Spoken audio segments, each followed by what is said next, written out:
ఏలూరు జిల్లా మండవల్లి శివారు తరుగుమూలలో ఇంటి కోసం ఎదురు చూస్తున్న లబ్ధిదారుల కళ 19 ఏళ్ల తర్వాత నెరవేరింది. 2006లో అప్పటి కాంగ్రెస్ ప్రభుత్వం 4.20 ఎకరాల్లో 110 మంది అర్హులకు ఇళ్ల స్థలాలను కేటాయించింది. కానీ కేవలం 20 మందికి మాత్రమే పట్టాలు పంపిణీ చేసింది.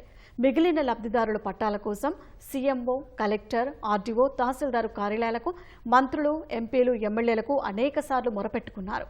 ఎట్టకేలకు కూటమి ప్రభుత్వంలో స్థానిక ఎమ్మెల్యే కామినేని శ్రీనివాస్ చొరవతో 90 మందికి పట్టాలు అందజేశారు. మాకు ఈ పట్టాలు వచ్చి దాదాపు 20 సంవత్సరాలు అవుతుంది. 20 సంవత్సరాల నుంచి మేము తిరిగిన రోజు లేదు.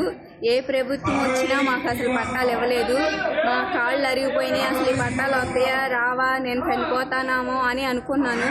కానీ ఈ ప్రభుత్వం వచ్చినాక ఈ నాయకుడు మాకు పట్టాలు ఇప్పించాడు. ఆయన ఇంకా మాకు ఎన్నో మేలు చేయాలని మేము కోరుకుంటున్నాం. ఈ మండవల్లి 2006లో ఇళ్ల స్థలాలు ఇచ్చి ఉన్నారండి. అప్పటి నుంచి అన్ని ప్రభుత్వాల దగ్గరికి మేము తిరిగిన చోటంటూ లేదు. కలెక్టర్ గారి దగ్గరికి వెళ్ళాము, సీఎం ఆఫీస్కి వెళ్ళామండి. అయినా సరే మాకు ఎవరు పట్టించుకోలేదు. ఈ కూటమి ప్రభుత్వం వచ్చిన తర్వాత కామినేని శ్రీనివాస్ చొరవ చేసుకొని మా స్థలాలు పట్టాగా మాకు ఇప్పించారండి. దాన్ని బట్టి ఆ కూటమి ప్రభుత్వం వరకు మాకు కృతజ్ఞత అండి. మా స్థలాలకు కూడా పోటీకి చేసి మా ఇల్లు కూడా కట్టిస్తారని మా అభిప్రాయం.